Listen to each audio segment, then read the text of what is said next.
नमः शिवाय भक्तों। अगर आपकी कोई मनोकामना पूरी ना हो रही हो या फिर तमाम प्रयासों के बावजूद आपको करियर में सफलता ना मिल रही हो या व्यक्तिगत जीवन में परेशानियां चल रही हों, तो परेशान होने की बजाय आपको सावन सोमवार का व्रत करके यहाँ बताई गई व्रत कथा का पाठ करना चाहिए। मान्यता है कि सावन सोमवार के दिन अगर व्रत रखकर इस कथा का पाठ किया जाता है तो मन चाही मुराद पूरी हो जाती हैं। एक साहूकार था जो भगवान शिव का अनन्य भक्त था। उसके पास धन धान्य किसी भी चीज़ की कमी नहीं थी, लेकिन उसकी कोई संतान नहीं थी और वह इसी कामना को लेकर रोज शिव जी के मंदिर जाकर दीपक जलाता था। उसके इस भक्ति भाव को देखकर एक दिन माता पार्वती जी ने शिव जी से कहा कि प्रभु, यह साहूकार आपका अनन्य भक्त है, इसको किसी बात का कष्ट है तो आपको उसे अवश्य दूर करना चाहिए। शिव जी बोले कि हे पार्वती, इस साहूकार के पास पुत्र नहीं है, यह इसी से दुखी रहता है। माता पार्वती कहती हैं कि हे ईश्वर, कृपा करके इसे पुत्र का वरदान दे दीजिए। भोलेनाथ ने कहा कि हे पार्वती, साहूकार के भाग्य में पुत्र का योग नहीं है। ऐसे में अगर इसे पुत्र प्राप्ति का वरदान मिल भी गया तो वह केवल 12 वर्ष की आयु तक ही जीवित रहेगा।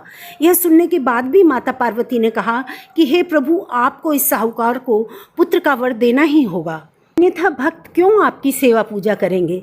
माता के बार बार कहने से भोलेनाथ ने साहूकार को पुत्र का वरदान दिया, लेकिन यह भी कहा कि वह केवल 12 वर्ष तक ही जीवित रहेगा। साहूकार यह सारी बातें सुन रहा था, इसलिए उसे ना तो खुशी हुई और ना ही दुख। वह पहले की तरह भगवान भोलेनाथ की पूजा अर्चना करता रहा। उधर सेठानी गर्भवती हुई और 9वें महीने उसे सुंदर से बालक की प्राप्ति हुई। परिवार में खूब हर्षोल्लास मनाया गया, लेकिन साहूकार पहले ही की तरह रहा और उसने बालक की 12 वर्ष की आयु का जिक्र किसी से भी नहीं किया। जब बालक की आयु 11 वर्ष की हो गई तो एक दिन साहूकार की सेठानी ने बालक के विवाह के लिए कहा, तो साहूकार ने कहा कि वह अभी बालक को पढ़ने के लिए काशी जी भेजेगा। उसके बाद उसने बालक के मामा जी को बुलाया और कहा कि इसे काशी पढ़ने के लिए ले जाओ।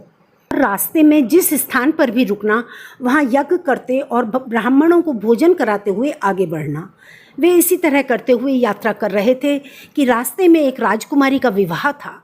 जिससे उसका विवाह होना था वह एक आंख से काना था। तो उस राजकुमार के पिता ने जब अति सुंदर साहूकार के बेटे को देखा तो उसके मन में आया कि क्यों ना इसे ही घोड़ी पर बिठाकर शादी के सारे कार्य संपन्न कर लिए जाएं। तो उन्होंने मामा से बात की और कहा कि इसके बदले वह अथाह धन देंगे, तो वे भी राजी हो गए। बाद साहूकार का बेटा विवाह की वेदी पर बैठा और जब विवाह कार्य संपन्न हो गए तो जाने से पहले उसने राजकुमारी की चुनरी के पल्ले पर लिखा कि तेरा विवाह तो मेरे साथ हुआ है, लेकिन जिस राजकुमार के साथ ये तुझे भेजेंगे वह तो एक आंख से काना है। बाद वह अपने मामा के साथ काशी के लिए चला गया। उधर जब राजकुमारी ने अपने चुनरी पर लिखा हुआ पाया तो उसने राजकुमार के साथ जाने से मना कर दिया। तो राजा ने भी अपनी पुत्री को बारात के साथ विदा नहीं किया और बारात वापस लौट गई। उधर मामा और भांजे काशी पहुंच गए थे। एक दिन जब मामा ने यज्ञ रखा और भांजा तब बहुत देर तक बाहर नहीं आया तो मामा ने अंदर जाकर देखा तो भांजे के प्राण निकल चुके थे। वह बहुत परेशान हुए, लेकिन सोचा कि अभी रोना पीटना मचाया तो ब्राह्मण चले जाएंगे और यज्ञ का कार्य अधूरा रह जाएगा। जब यज्ञ संपन्न हुआ तो मामा ने रोना पीटना शुरू किया। उसी समय शिव पार्वती उधर से जा रहे थे। तो माता पार्वती ने शिवजी से पूछा, हे प्रभु, ये कौन रो रहा है।